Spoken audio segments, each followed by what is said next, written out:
You're listening to The Briefing, first broadcast on the 9th of September 2024 on Monocle Radio.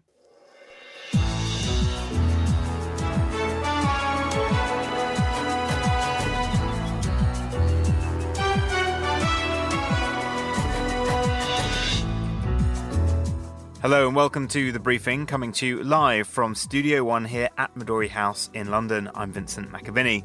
Coming up on today's programme.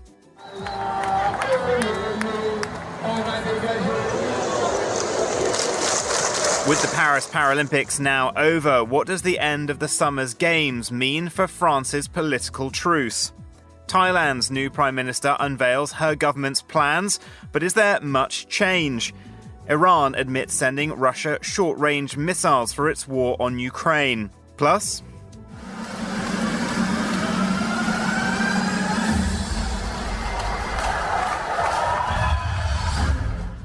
we travel to the 5th World Nomad Games being held in Kazakhstan, and we'll have a roundup of the latest fashion news as well. All that right here on The Briefing with me, Vincent McAviney.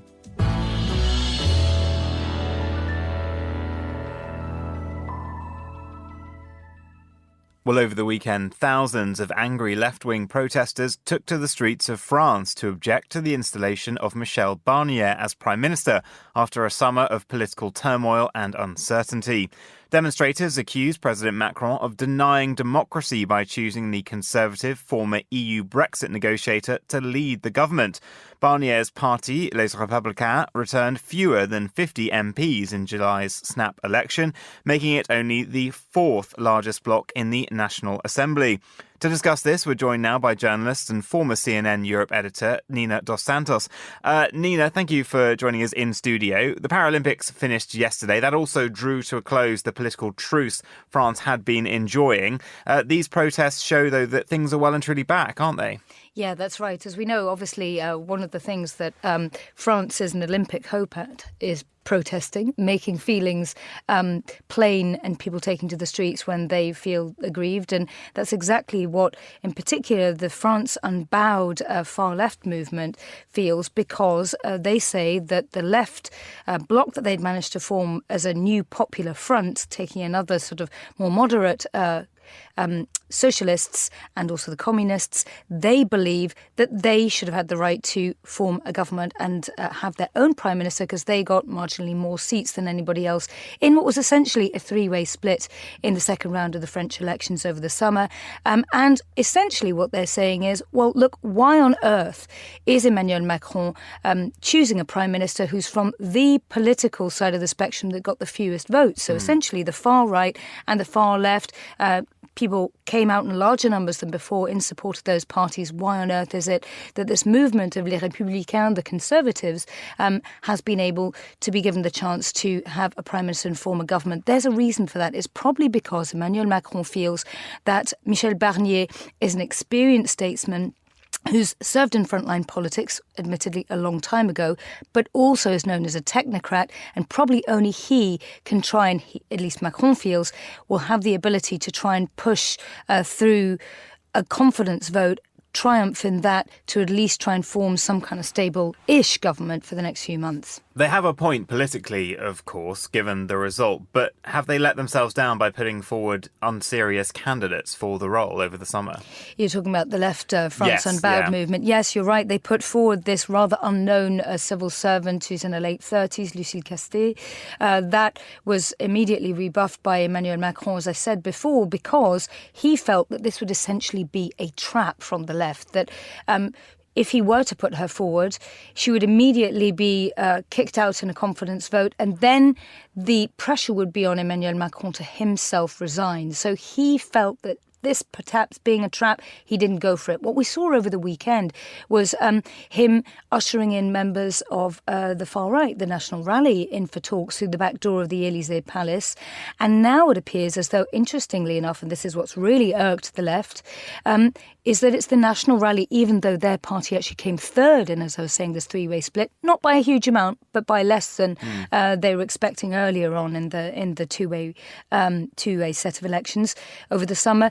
They appear to have emerged as the kingmakers here. One of the reasons it's believed why Michel Barnier has been put forward here as Prime Minister, chosen as Prime Minister, is because he started to spout some harder line rhetoric on the issue of immigration, and that has been palatable to Marine Le Pen and also Jordan Bardella.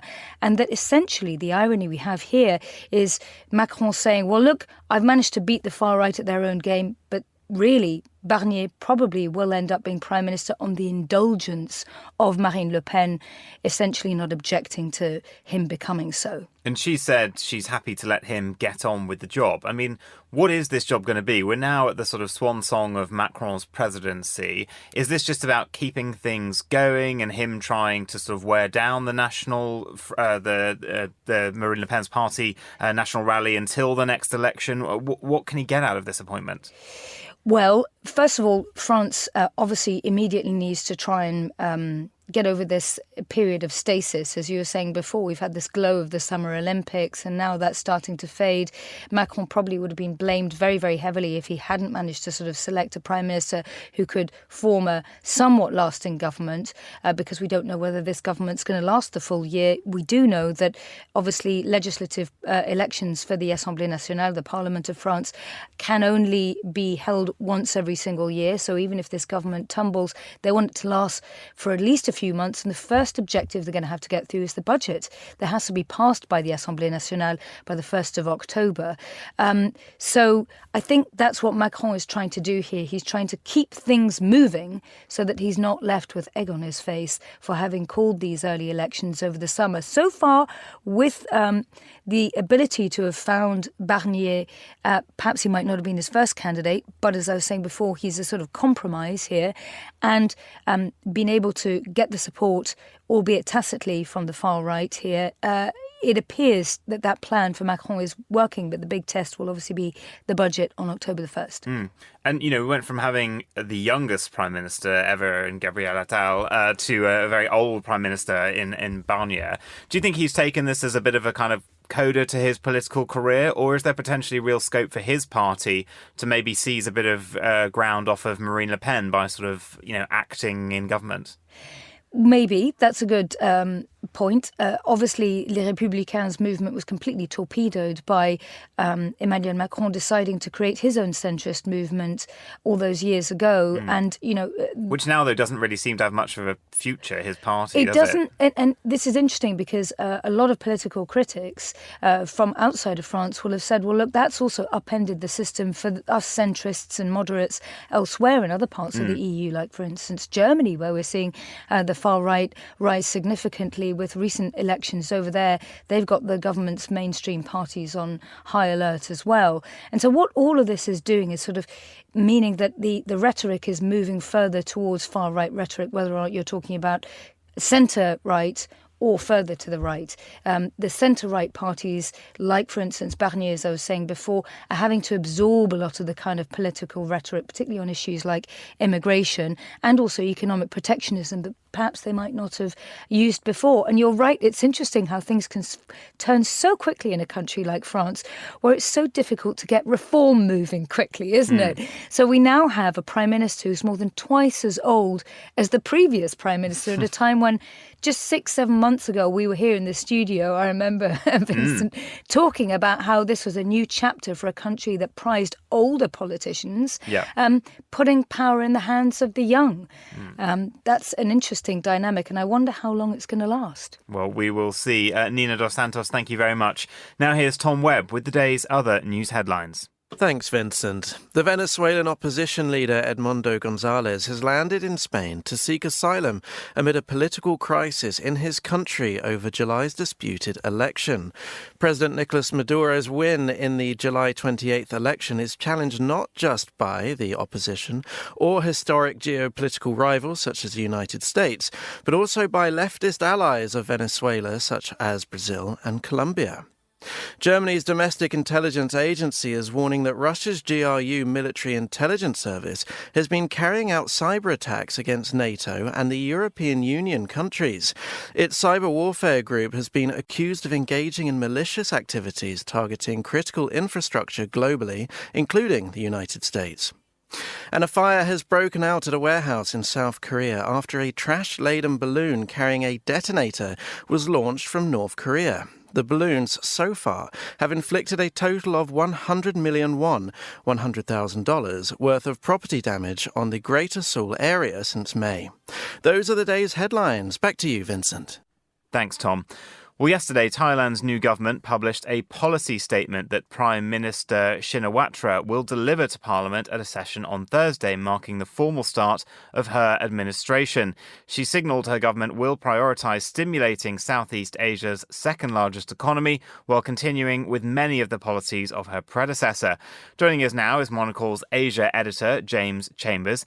James, what did you make of the government's policy statement?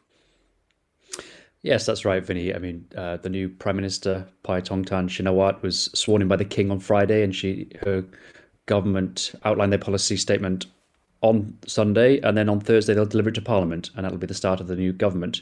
As you correctly said, everything about the new administration is very similar to the former one, the one that was also led by Thai.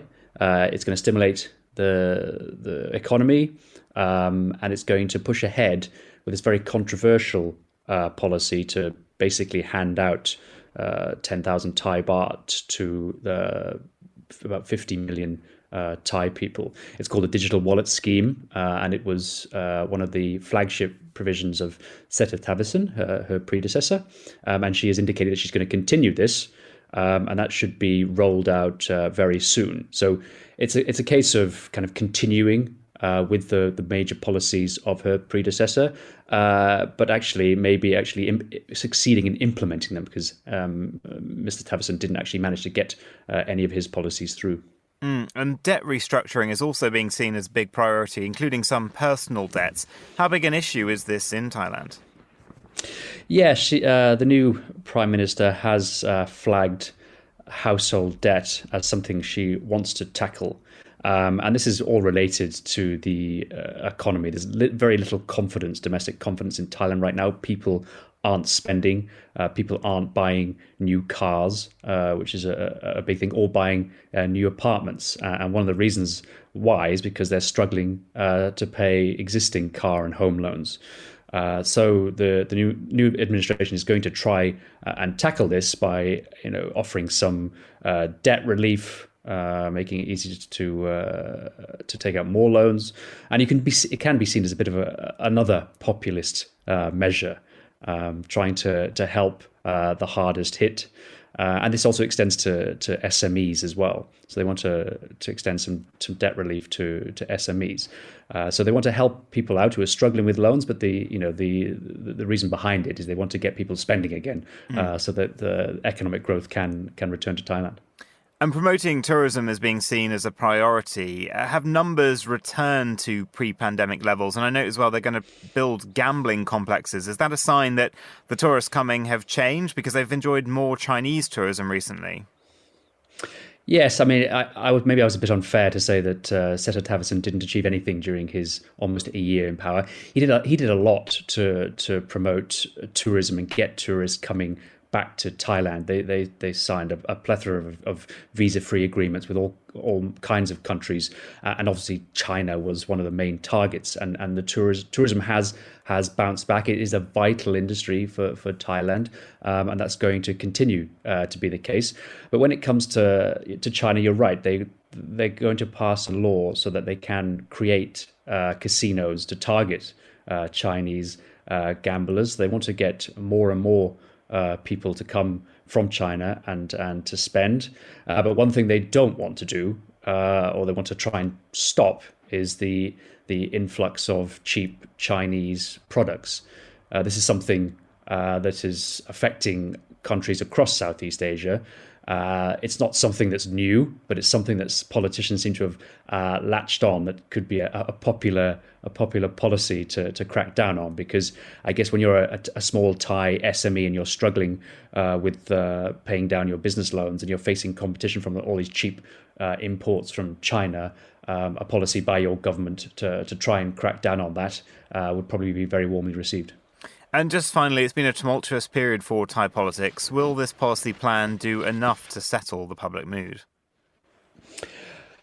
Well, I guess there's two parts to it. There's the public mood, and there's also the infighting among the political classes. I guess, I mean, the public are fed up with all of this instability, and they want the kind of politicians to get on with it.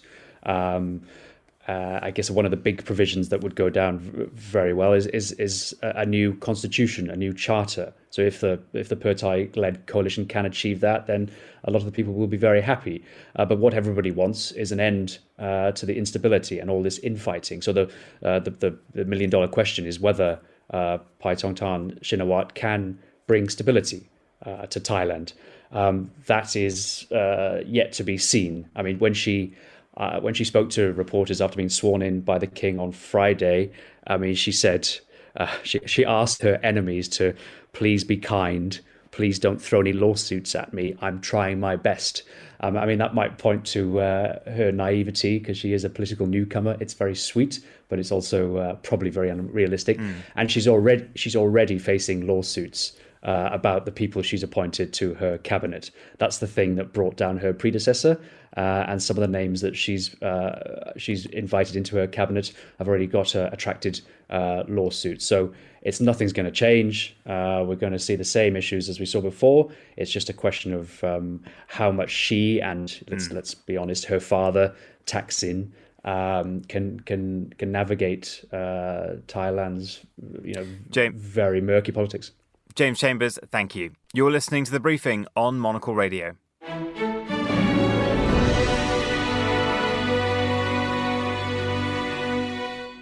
You're back with The Briefing on Monocle Radio. Russia has recently intensified its missile and drone attacks on Ukrainian territory, and now Iran has admitted sending hundreds of Fath-360 short-range ballistic missiles to Russia. The surface-to-surface missiles have a range of up to 120 kilometers and are likely being used by Russia to strike infrastructure and northern cities close to the border like Kharkiv and Sumy. Daniela Peled, managing editor of the Institute for War and Peace Reporting, joins us now. Daniela, how significant is not only this transfer from Iran, but also the admission of it? It's extremely significant. The fact that this does mark a potentially serious escalation, and also that we're having mixed messages coming out of Iran now as well. It's been denied as well. So I think there's some there's a little bit of strategic turbulence. Ambiguity. Exactly. So it's a major escalation, but it's not in any way surprising. Both sides, Iran and Russia, have been pretty indiscreet about these discussions over the last 6 to 9 months. And this is what the G7 countries have been warning of. There's been leaked media reports. I mean, this was, I think, always going to be on the table, and it's not surprising that it's happening now. And the knock-on effect of these short-range weapons is that Russia can now save its long-range hypersonic missiles for strikes deeper into Ukraine. Is that why we've seen this rise in deadly attacks recently? Well, I mean, Russia isn't going to run out of missiles any time soon, but still, it's got a long way to go. This wasn't kind of the walk in the park that it expected. As far as I know, we haven't had any confirmations yet that these Iranian missiles have been used in Ukraine, because of course it's impossible to hide it. As soon as they're used, it will be obvious. But you know, we're at another extraordinary moment in this war. The Ukrainian operation in Kursk was surprise and surprisingly effective. But it also hasn't acted to distract or deter the Russians from their operations in the east, which are proceeding pretty strongly. And right now, I think what's clearly the Russians' next step is as winter approaches, this targeted attacks on Ukraine's energy infrastructure. And we've seen that in recent weeks, and it's only likely to escalate. Yeah, because we're already starting to feel the winter here in London today. It gets much colder in Ukraine in the coming months. This is something they've been putting up with now for several years, but they've had a huge impact on their energy production. This is going to be a long, hard winter, isn't it? Absolutely. And I think, this has had an impact globally as well. And I think right at the beginning, Russia's ambitions for the full-scale Ukrainian invasion of Ukraine was that, well, the West will flinch first, the Ukraine will flinch first. The West is not going to be able to handle one winter with really expensive fuel. But people have persisted, and governments have been perhaps not as supportive always as Ukraine would want. But yeah, we're in our third winter, and other global crises have also intruded. I mean, this latest news story is Zelensky is already saying this is another reason, an even more pressing reason, for us to be able to use these longer range missiles and weapons inside Russia to actually act to destroy their capability and some aerial capability on the ground. This is what he's been pushing for, sort of nibbling away at resistance, nibbling away, and let's see what this latest development, what impact that has. And it also brings in another conflict between Iran and Israel. We know that Israel has been conducting operations inside Iran to try and take out its capacity and hurt it. Do you think that this could sort of forge a stronger alliance between Ukraine and Israel? Because sort of Bibi Netanyahu has been a bit ambiguous in where he lies with this one. Well, Israel is in a tough place over Ukraine.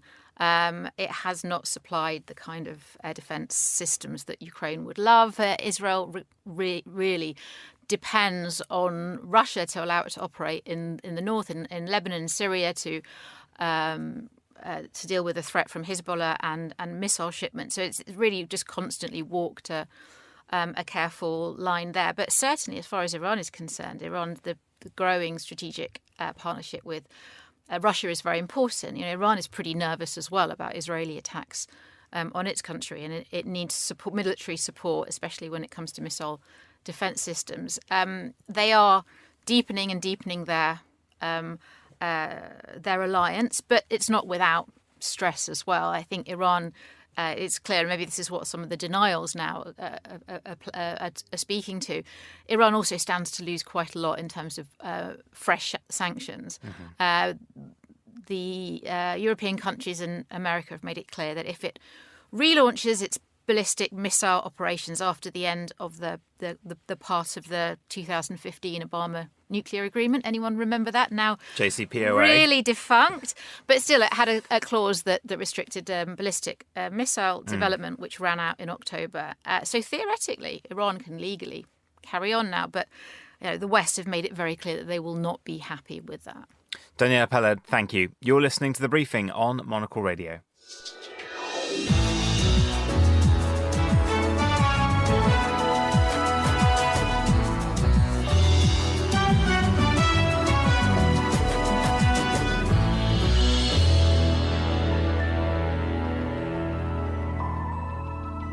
Now, Paris's summer of Olympic and Paralympic sport may be over, but if you're longing for more high-performance competition, then why not check out the 5th World Nomad Games?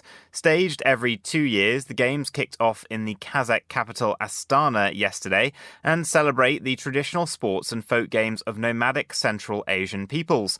Events include not only sports like martial arts and wrestling, but also a cultural and scientific program. Joining us now live from the Astana Hippodrome is Kazakhstan-based journalist and author of Dark Shadows Inside the Secret World of Kazakhstan, Joanna Lillis. Joanna, welcome to the show. Firstly, can you tell us about the lavish opening ceremony?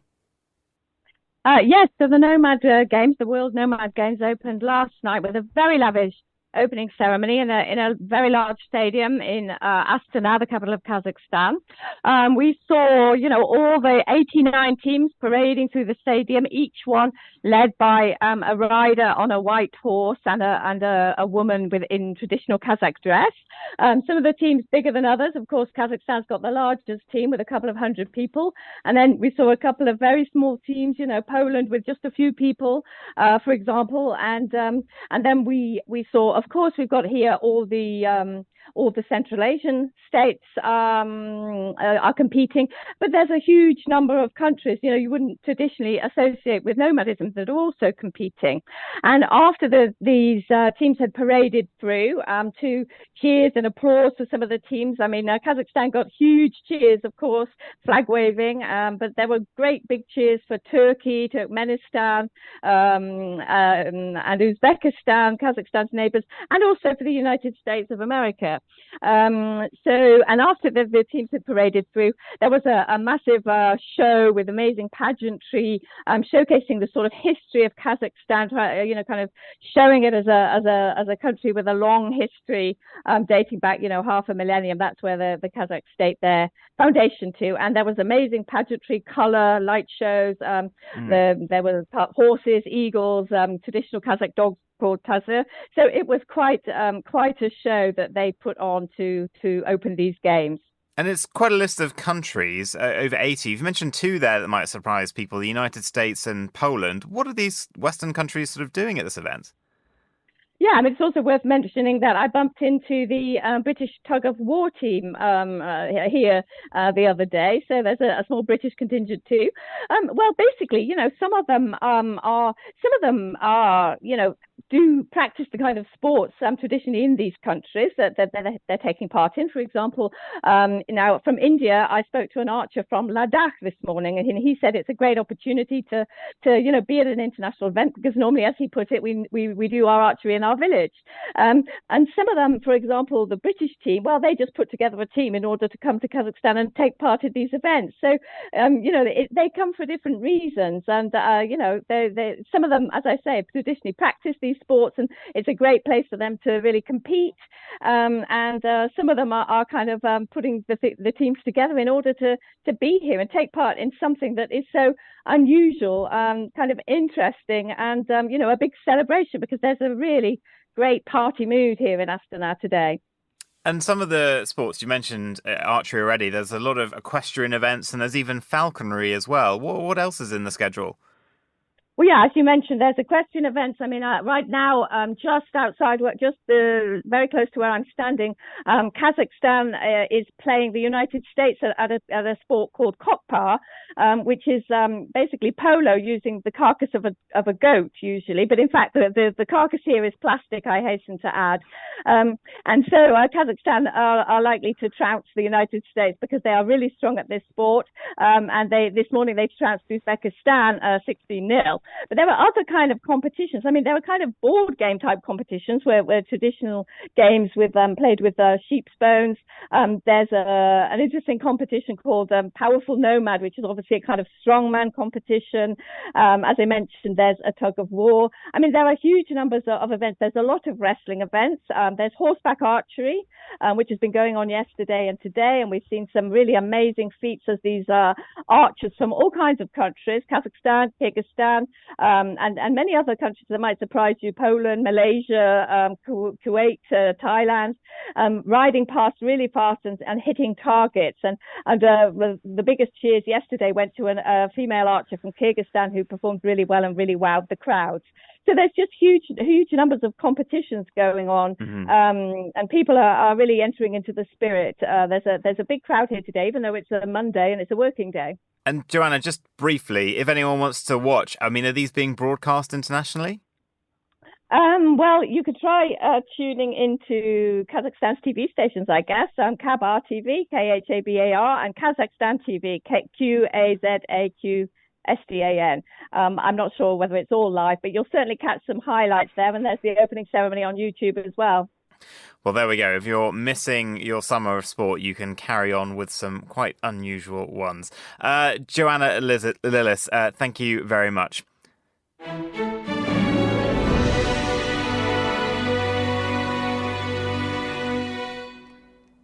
Well, now it is time for a roundup of the latest design and fashion news. And joining us now is Samantha Z, writer, editor and consultant. Samantha, thank you for joining the show. Firstly, we've got Design Fashion Weeks taking place. We do. So in Paris right now, we are in the midst of Paris Design Week. And so that started on the 5th of September and it's running to the end of the week. And there's been some really great highlights. Included are of course Maison et Objet, which is the big event that's sort of helming Paris Design Week. And this year they are definitely focusing on the relationship between nature and technology. And they've got, a really great program, and that's ending today. But what also is really great this year, I guess, is that the whole city is getting involved. And so, there's definitely India Madhavi, who is a huge name, who, of course, designed the original sketch, the Pink Room and the sketch, will be, presenting 3 exhibitions this year in a gallery on Rue Lacasse, in the project room, the Crisis Collection for the Sisi Tapis, and in the showroom, there is really late addition, like great additions to her furniture collection. And there's also a little bit of a pop-up going on at the Petit Objet Boutique. So that's definitely something to look into. And also, like I said, the whole city is getting involved, whether you're going to a hotel to see various exhibitions or you are going to Maison et Objet. And moving over the Atlantic to New York, it is Fashion Week there. Some interesting locations for events. Tommy Hilfiger on the Staten Island Ferry. Definitely. So that's really cool. I mean, Tommy Hilfiger is kind of, in some ways the quintessential American brand, and of course, what is more American and what is more New York than being on Staten Island Ferry? So interestingly, he held the show on a decommissioned Staten Island ferry, which is actually owned by Pete Davidson and Colin Jost.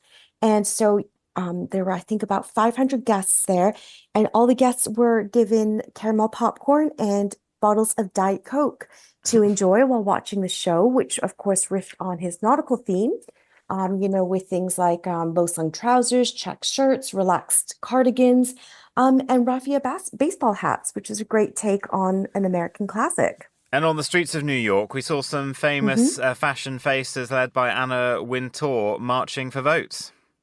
They are marching for votes. It's a campaign called Fashion for Our Future March. And so they took, several designers, including Tory Burch, Tom Brown, Wes Gordon, Michael Kors, Prabal Gurung. They all took to the streets to encourage people to vote in November. Dr. Jill Biden was there as well. And everyone sort of came together to encourage people to vote in November. There was also, they were all wearing T-shirts designed by Zach Posen and his new team at Old Navy.